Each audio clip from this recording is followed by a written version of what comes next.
दोस्तों, आज मैं आपको बताने वाला है महिलाओं के लिए सरकार ने 2 योजना शुरू कर दी हैं। जी हाँ, अगर यहाँ पर आपके घर पे कोई महिला है तो इन 2 योजना में आप अप्लाई कर सकते हो। फर्स्ट स्कीम में अगर आप आवेदन करते हो तो इस स्कीम के अंतर्गत सरकार देगी आपको 4,000 रुपए महीना। एक बार आपको बस आवेदन करना पड़ेगा। फिर 4,000 रुपए महीना आपके हर महीने आपके बैंक अकाउंट में आना शुरू हो जाएगा। दूसरी योजना है दोस्तों, अगर आप इसमें आवेदन करते हो तो सरकार आपको देगी पूरा का पूरा 11,000 रुपए फ्री। जी हाँ, तो कैसे आपको आवेदन करना है, कैसे पैसा लेना है, चलिए देखिए आगे। सबसे पहले आपको गूगल को ओपन कर लेना है और यहाँ पे सर्च बार पे क्लिक करना है और यहाँ पर आपको लिखना पड़ेगा UPMBSY, इतना लिख के सर्च कर लेना है। उसके बाद अब यहाँ पे देखिए जो फर्स्ट ऑप्शन यहाँ पे आ रहा है UPMBSY, यहाँ पे क्लिक करना पड़ेगा। अब जैसे आप यहाँ पे क्लिक करोगे तो इस तरीके से पेज खुलेगा। तो पहले आपको क्या करना पड़ेगा, जो 3 डॉट का ऑप्शन आ रहा है यहाँ पे क्लिक करना है। जैसे आप यहाँ पे क्लिक करोगे तो यहाँ पे एक ऑप्शन आपको देखिए मिल जाएगा, ये होम का ऑप्शन आ रहा है। इस होम के ऑप्शन पे आपको क्लिक करना पड़ेगा। अब जो होम वेबसाइट है वो खुलेगी और यहीं से आपका इस स्कीम में आवेदन होगा। पहली स्कीम बारे में बता रहा हूँ, फिर मैं दूसरी स्कीम के बारे में बताऊंगा। और अब देखिए यहाँ पर टर्म एंड कंडीशंस लिखी हुई हैं हिंदी इंग्लिश दोनों में। नीचे के लिए स्क्रॉल करोगे, यहाँ पर आपको टिक लगाना पड़ेगा और टिक लगाने के बाद यहाँ पे जो ऑप्शन आ रहा है कंटिन्यू जारी रखें, यहाँ पे क्लिक करना पड़ेगा। यहाँ पे क्लिक करोगे तो यहाँ पे जो ऑप्शन देखिए आ रहा है बाल सेवा योजना है, यहाँ पे क्लिक करना है। और यहाँ पे देखिए दोस्तों, इस स्कीम में 2 स्कीम है, मतलब सामान्य स्कीम है और एक है यहाँ पर ऑफिशियल स्कीम। अब देखिए अगर यहाँ पे सामान्य में आप आ रहे होगे तो आपको इस स्कीम के अंतर्गत गवर्नमेंट देगी कितना पैसा, 2500 रुपये देखिए प्रति माह देगी। आप इस डिटेल्स को रीड करोगे समझ में आ जाएगा। और अगर आप यहाँ पे देखिए इस वाली स्कीम में अप्लाई करोगे, जी हाँ, तो इस स्कीम के अंतर्गत सरकार देगी आपको यहाँ पे देखिए 4,000 रुपये प्रति माह। जी हाँ, ये उनको पैसा मिलता है जिनके मतलब लड़का लड़की हैं जिनके माता पिता की डेथ हो चुकी है। अगर सामान्य डेथ हुई होगी तो सरकार के द्वारा 2500 माह मिलेगा। अगर उनकी माता या फिर पिता की डेथ कोविड के समय हुई होगी, कोरोना काल के समय, तो 4,000 रुपये प्रति माह मिलेगा। जी हाँ, बस एज ये 18 से कम होनी चाहिए तभी यहाँ पे अप्लाई होगा। अब नीचे जब स्क्रॉल करोगे तो यहाँ पर आपको इस पर टिक लगाना पड़ेगा और टिक लगाने के बाद यहाँ पे जो ऑप्शन देखिए आ रहा है कंटिन्यू जारी रखें, यहाँ पे क्लिक करना पड़ेगा। पर नीचे के लिए स्क्रॉल करना पड़ेगा। सबसे पहले यहाँ पर आपको क्लिक करना पड़ेगा सिलेक्ट पे यहाँ पे। और उसके बाद अब यहाँ पर आपको अकाउंट बनाना पड़ेगा। अकाउंट किन के नाम से बना रहे हो, माता के नाम से या फिर पिता के नाम से या फिर जिस बच्चे के नाम से आप अप्लाई कर रहे हो उन्हीं के नाम से भी अकाउंट बना सकते हो। जैसे मैं स्वयं पे क्लिक करता हूँ, उसके बाद उन्हीं बच्चे का यहाँ पे नाम डाल लीजिए। अब यहाँ पे ऑप्शन आ रहा है देखिए, एक फादर का एक मदर का। अगर फादर जी की डेथ हो चुकी है तो यहाँ पे डेथ पे क्लिक करिए। अगर वो जीवित है तो जो ऊपर ऑप्शन आ रहा है यहाँ पे क्लिक करिए। माता जी की भी डेथ हो चुकी है तो यहाँ पे क्लिक करिए, नहीं तो ऊपर पे क्लिक करिए। अब नीचे के लिए स्क्रॉल करना पड़ेगा, यहाँ पर चिल्ड लिविंग यहाँ पे क्लिक करना है। यहाँ पे जब आप क्लिक करोगे तो यहाँ पे ऑप्शन आ रहा है बच्चा किसके साथ रह रहा है, माता के साथ या फिर पिता के साथ या फिर अपने गार्जियन के साथ। यहाँ पर आपको सेलेक्ट कर लेना है। जी हाँ, और उसके बाद यहाँ पर एप्लीकेशन नेम बच्चे का नाम देना पड़ेगा, यहाँ पर मोबाइल नंबर देना है, टाइप एरिया पर क्लिक करना है यहाँ पर। अब देखिए आप गांव से रह रहे हो तो रूरल पर क्लिक करिए, शहरी ओर से रह रहे हो तो यहाँ पर आपको जो अर्बन का ऑप्शन आ रहा है इस अर्बन के ऑप्शन पे आपको क्लिक करना पड़ेगा। और फिर दोस्तों यहाँ पर जो भी आपका डिस्ट्रिक्ट है डिस्ट्रिक्ट का नाम सेलेक्ट करना पड़ेगा। अब जो भी आपकी ब्लॉक है ब्लॉक का नाम को सिलेक्ट कर लेना है। फिर जो भी ग्राम पंचायत है यहाँ पर ग्राम पंचायत को सिलेक्ट कर लेना है। फिर जो भी करंट एड्रेस है यहाँ पर आपको डाल लेना है और फिर यहाँ पे परमानेंट एड्रेस है वो यहाँ पे डाल लेना है। जो डिटेल आपके आधार कार्ड के पीछे पड़ी हुई है बड़ी डिटेल्स यहाँ पे भर लो। उसके बाद यहाँ पे परमानेंट एड्रेस को देना पड़ेगा।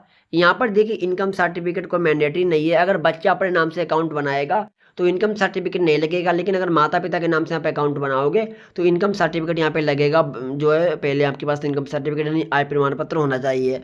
और उसके बाद अब यहाँ पे सब डिटेल्स भरने के बाद जो यहाँ पे सेव का ऑप्शन आ रहा है, सेव के ऑप्शन पे आपको क्लिक करना है। और देखिए यहाँ पे अकाउंट क्रिएट हो चुका है, सक्सेसफुली अकाउंट हो चुका है। अब ओके का जो ऑप्शन आ रहा है इस ओके पे क्लिक करना है। अब देखिए तो यहाँ पे तुरंत आपको यूजर आईडी और पासवर्ड मिल जाएगा। जी हाँ, यहाँ पर ये रही यूजर आईडी और ये रहा आपका पासवर्ड, तो इसका एक आपको स्क्रीनशॉट ले लेना है। जी हाँ, और अब यहाँ पर क्या करना पड़ेगा, जो यहाँ पे होम का ऑप्शन आ रहा है इस होम के ऑप्शन पे क्लिक करना पड़ेगा। यहाँ पे क्लिक करते हैं आप वेबसाइट के होम पेज पे आ जाओगे और अब आपको लॉगिन करना पड़ेगा और इस स्कीम में तब अप्लाई होगा।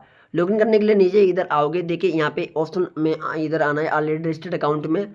यहाँ पर आपको अपनी लॉगिन आईडी देनी पड़ेगी, जो लॉगिन आईडी है वो यहाँ पे डाल लेना है। उसके बाद जो आप पासवर्ड आपको मिला है वो पासवर्ड यहाँ पे डाल लेना है। और उसके बाद अब देखिए जो कैप्चा आ रहा है इस कैप्चा को यहाँ पे डाल लेना है। और यहाँ पे जो ऑप्शन देखिए लॉगिन का आ रहा है इस लॉगिन के ऑप्शन पे आपको क्लिक करना है। और आपके सामने देखिए इस तरीके से पेज खुल के आ जाएगा। जी हाँ, आप देख सकते हो पूरा फॉर्म खुलेगा।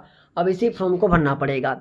अब ये फॉर्म इंग्लिश में खुला है, अगर ये फॉर्म आपको हिंदी में भरना है तो यहीं पर आपको एक क्वेश्चन देखिए हिंदी का मिल जाएगा, इस हिंदी पे क्लिक करना है। अब देखिए पूरा फॉर्म हिंदी में हो चुका है। अब यहाँ पर आपको डिटेल्स को रीड करके यस या नो का जवाब दे देना है। और अब यहाँ पर भी आपको बताना है कि देख रेख के लिए वो जानकारी आपको बतानी पड़ेगी। और यहाँ पे ऑप्शन देखिए आ रहा है, निम्नलिखित में से किस श्रेणी में बच्चे का योजना का लाभ दिया जाना है। तो यहाँ पे बताना पड़ेगा बाल श्रम से मुक्त किया गया है, या फिर इनके माता पिता नहीं है, या फिर पिता है माता नहीं है, या फिर माता है फिर पिता नहीं है, जो भी है वो यहाँ पे बता देना है। देखिए यहाँ पे ऑप्शन आ रहा है माता पिता दोनों की मृत्यु हो चुकी है। आप अपने हिसाब से सिलेक्ट कर लीजिए, ध्यान रखना आप अपने हिसाब से सिलेक्ट करें। उसके बाद यहाँ पे ऑप्शन आ रहा है लाभार्थी उत्तर प्रदेश का निवासी होना चाहिए, यस बिल्कुल। अब इधर आपको पिताजी की इंफॉर्मेशन देनी पड़ेगी, इधर माता जी की इंफॉर्मेशन देनी पड़ेगी। जी हाँ, जो बच्चे के पिता हैं उनका यहाँ पे नाम डाल लीजिए, यहाँ पे क्लिक करिए और यहाँ पे जो भी नाम है यहाँ पर उनके नाम को डाल लीजिए। उसके बाद यहाँ पे जात को सिलेक्ट कर लेना है, किस जात से आप आते हो, जनरल से, ओबीसी से, एससी से, एसटी से, वो सिलेक्ट कर लेना है।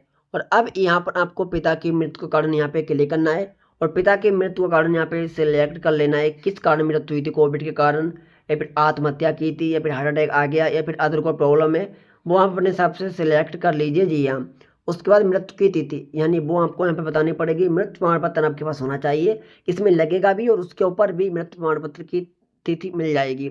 अब यहाँ पर मृत्यु प्रमाण पत्र नंबर देना पड़ेगा और इधर साइड में यहाँ पर आपको माता जी की उनकी इंफॉर्मेशन देनी पड़ेगी। यहाँ पर आपको नाम पर क्लिक करके जो भी उनका नाम है माता जी का, यहाँ पे नाम को डाल लेना, जैसे मैं यहाँ पे नाम को डाल लेते हैं।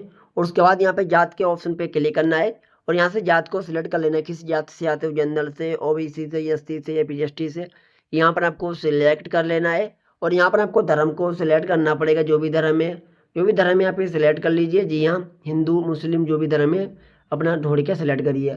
उसके बाद यहाँ पर आपके माता की मृत्यु किस कारण हुई थी, यहाँ पे क्लिक करना है और यहाँ पे आपको बताना पड़ेगा किस कारण मृत्यु हुई थी। जी दोस्तों, और यहाँ पर मृत्यु की तिथि यहाँ पर बतानी पड़ेगी, जिस भी कारण यहाँ पे जिस भी समय मृत्यु हुई थी यहाँ पर आपको बताना पड़ेगा। जी हाँ, और उसके बाद नीचे के लिए स्क्रॉल करना पड़ेगा, यहाँ पर मृत्यु प्रमाण पत्र नंबर देना पड़ेगा, स्क्रॉल करना पड़ेगा।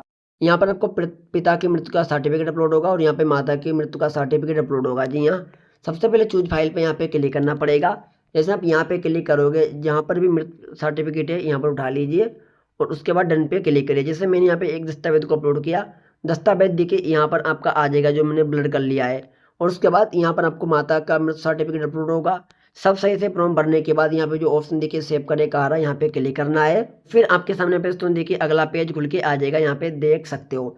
इधर बच्चे का विवरण भरना पड़ेगा, इधर बैंक की डिटेल्स भरनी पड़ेगी। जी हाँ, सबसे पहले यहाँ पर आपको बच्चे का नाम को देना पड़ेगा, जो बच्चे के नाम से फॉर्म अप्लाई कर रहे हो उन्हीं बच्चे का नाम यहाँ पे डाल लीजिए। जी हाँ, और यहाँ पर आपको जन्म की तारीख बतानी पड़ेगी। देखिए एक बच्चे की यहाँ पे डिटेल्स ऐड हो रही है और अगर दूसरा बच्चा भी है तो लाभार्थी जोड़ेगा जो ऑप्शन आ रहा है, यहाँ पे क्लिक करके दूसरे बच्चे की डिटेल्स भी ऐड कर सकते हो। जी हाँ, यहाँ पर बच्चे का नाम देने के बाद यहाँ पे जन्मतिथि देने के बाद, और अब यहाँ पे स्कूल और आधार की यहाँ पे ऑप्शन आ रहा है, स्कूल और आधार की जन्मतिथि एक ही है, अगर एक ही है तो यहाँ पे यस पे क्लिक करना पड़ेगा। उसके बाद यहाँ पे जन्म की तारीख बतानी पड़ेगी, यहाँ पे जन्म का स्थान बताना पड़ेगा जो भी है, और यहाँ पर आपकी बच्चे की उम्र की है वो यहाँ पे आ जाएगी जब भरोगे आप। यहाँ पर आपको लिंक पर क्लिक करना पड़ेगा। जी हाँ, लड़का है या फिर लड़की है वो सिलेक्ट कर लेना है। यहाँ पर आपको अपनी आधार कार्ड संख्या को देना पड़ेगा और यहाँ पर आपको जन्म प्रमाण पत्र संख्या को देना पड़ेगा। जी हाँ, यानी बच्चे का जन्म प्रमाण पत्र भी लगता है, ध्यान रखना। और उसके बाद अब यहाँ पर आपको बैंक विवरण भरना पड़ेगा। सबसे पहले यहाँ पर आपको खाता धारक का नाम को देना पड़ेगा, जो भी खाता धारक हैं बच्चे का ही खाता ऐड कर सकते हो अगर उन्हीं के नाम से अप्लाई कर रहे हो, ध्यान रखना। तो यहाँ पर खाता धारक नेम देना है और उसके बाद यहाँ पर आपको IFSC कोड देना पड़ेगा बैंक का जो भी है। यहाँ पर आपको बैंक के नेम पर क्लिक करना है और यहाँ से आपको बैंक को सिलेक्ट कर लेना है किस बैंक में आपको पैसा लेना है। ध्यान रखना यहाँ पे खाता कोई सा भी लगाएं, बस DBT से खाता लिंक होना चाहिए। और उसके बाद अब यहाँ पे आपको शाखा नेम पर क्लिक करना पड़ेगा और यहाँ से आपको शाखा का नेम को सिलेक्ट कर लेना है। जी हाँ, और उसके बाद यहाँ पर आपको अपना बैंक अकाउंट नंबर को देना है और बैंक अकाउंट को नंबर को दोबारा यहाँ पे कंफर्म करना पड़ेगा। फिर नीचे के लिए आपको स्क्रॉल करना पड़ेगा। जी हाँ, और यहाँ पर आपको छवि को अपलोड करना पड़ेगा, यानी फोटो को अपलोड करना पड़ेगा जिसकी साइज 100 KB से ऊपर नहीं होनी चाहिए। जी हाँ, और यहाँ पर आपको आय प्रमाण पत्र को अपलोड करना पड़ेगा। जी हाँ, या फिर बच्चे की 10वीं की मार्कशीट है तो बच्चे की 10वीं की मार्कशीट भी यहाँ पे अपलोड कर सकते हो। फिर नीचे के लिए स्क्रॉल करना पड़ेगा, यहाँ पर आपको बैंक पासबुक को अपलोड करना पड़ेगा। सबको सही सही भरने के बाद यहाँ पर आपको टिक लगाना पड़ेगा और सबमिट का जो ऑप्शन आ रहा है सबमिट पर क्लिक करना पड़ेगा। क्लिक करने के बाद जो बाल सेवा योजना है वो आपकी अप्लाई हो जाएगी। जी हाँ, और फिर इसमें 1 से 2 महीने का टाइम लग जाता है। समाज कल्याण विभाग से स्कीम अप्रूवल आपकी हो जाएगी जी हाँ, अगर आपने सही से अप्लाई किया होगा और उसके बाद जो आपने अकाउंट दिया है उसमें आपका पैसा आना शुरू हो जाएगा। सामान्य में अगर आपने अप्लाई किया होगा उसमें आ रहे होगे तो 2500 माह आएगा, मैं आपको पहले बता चुका हूँ। और अगर कोविड के समय माता पिता की डेथ हुई होगी, 1-2 बच्चे होंगे, तो सरकार 4000 रुपये माह भेजेगी जी हाँ। तो फर्स्ट स्कीम ये हो गई। अब इसमें बात करता हूँ सेकेंड स्कीम के बारे में। सेकेंड स्कीम क्या है?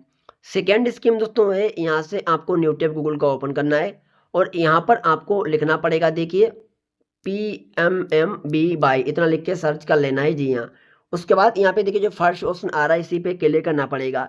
इस स्कीम के अंतर्गत दोस्तों मिलता है 11,000 रुपये महिलाओं को जी दोस्तों। इसमें उन महिलाओं को पैसा मिलता है जो महिलाएं गर्भवती होती हैं, जिनका लड़का या लड़की का जन्म होता है, उन्हीं को सरकार ये पैसा भेजती है जी हाँ। अब देखिए इसमें दोस्तों आवेदन यहाँ से तो होगा नहीं। यहाँ इसमें आवेदन करने के लिए आपको जो आपकी गांव की आंगनबाड़ी हैं, आशाएं, उनसे अप्लाई करवाना होगा। आपको आधार कार्ड की फोटोकॉपी लगेगी और बैंक पासबुक की फोटोकॉपी लगेगी और एक दस्तावेज और लगेगा जो आप ई श्रम कार्ड की फोटोकॉपी दे सकते हो, चाहो तो राशन कार्ड की फोटोकॉपी दे सकते हो या फिर कोई अन्य दस्तावेज की दे सकते हो। और वो आंगनबाड़ी है वो यहाँ से लॉगिन करके, यहाँ से लॉगिन करना पड़ेगा और लॉगिन करके आपका फॉर्म भर देंगी और इसमें पैसा फर्स्ट संतान पर, सेकेंड संतान पर आता है जी हाँ। फर्स्ट संतान पर 6,000 रुपये तक ये सरकार देती है और सेकेंड संतान पर 5,000 रुपये देती है। टोटल आपको मिलता है इस स्कीम के अंतर्गत 11,000 रुपये।